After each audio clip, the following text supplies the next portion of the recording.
Hi. I'm turning the light off. I want to see. That's me. That's me. Oh, here.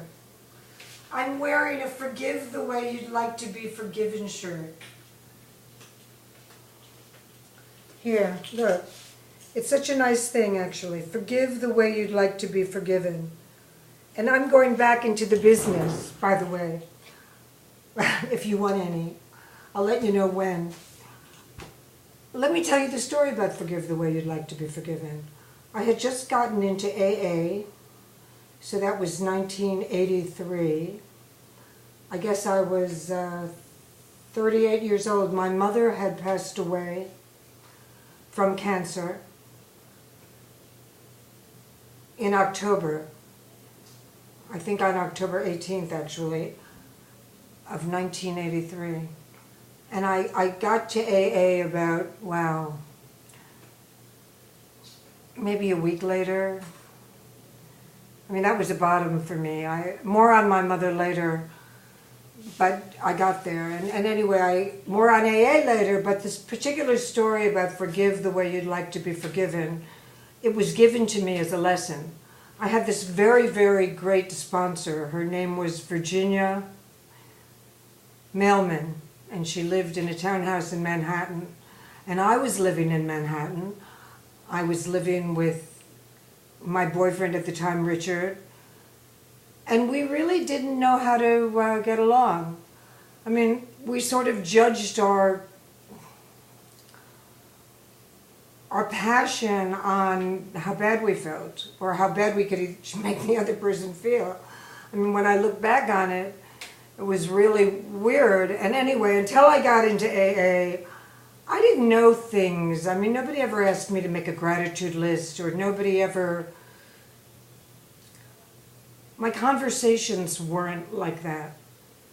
They weren't about forgiving. They weren't about growing. They weren't. I had read The Path Less Traveled, and when I read The Path Less Traveled, I got angry at Richard for not being on the path less traveled, or the road less traveled, rather.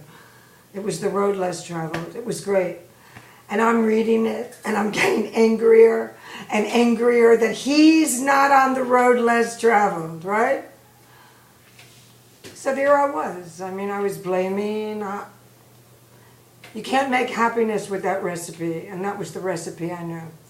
So I was calling my sponsor one day and just probably fuming, bristling, raging, blaming, all the kind of things that A, aren't fun to do, and B, nobody wants to hear.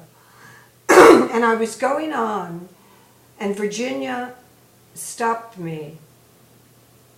And she didn't stop me, she let me go on, actually. But when I was stopped, she said, "Ellen, why don't you forgive the way you'd like to be forgiven?" Wow.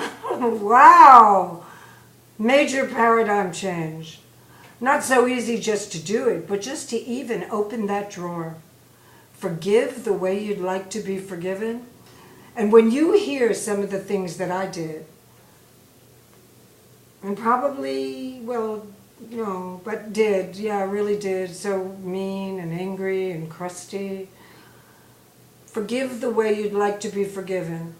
So I made a shirt, because it was a lesson for me that was like my first, I think, my first that ever stopped me in my tracks, where I thought, wow, that sounds like a good idea. Once again, my endings are tough, but I was trying to do this. I'm always waiting for the right time, and then something, the little voice, and says, "Ellen, you make the time." That's the time, and that's the right time. So I hope you enjoy meeting me, and I want to get to meet everybody that's meeting me. I want to be friends. Thank you.